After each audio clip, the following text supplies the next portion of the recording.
lulutimbog sa bypass o operasyon.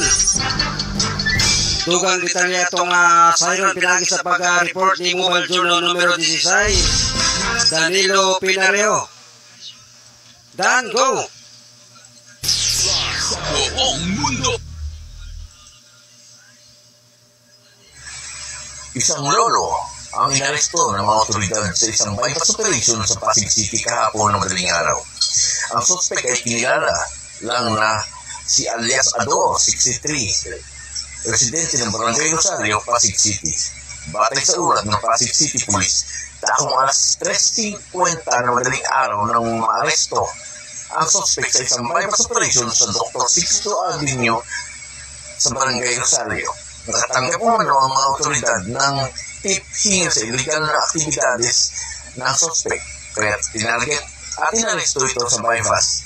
Nakumpiska mula sa suspect ang 2 pakete ng hinihinaan shabu at bypass man.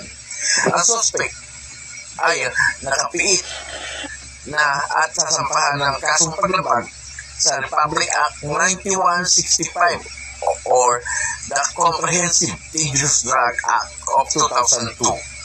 Ang balitang ito ay hatid sa atin ng Bless Panyawan ng Itoil mula sa Tansa Cavite, Mobile Journal number 16, Danilo Pinario nag-uulat para sa Shining Balita Online nationwide. Sa buong mundo. Maraming salamat sa iyong oras, Mobile Journal numero 16, Danilo Pinario.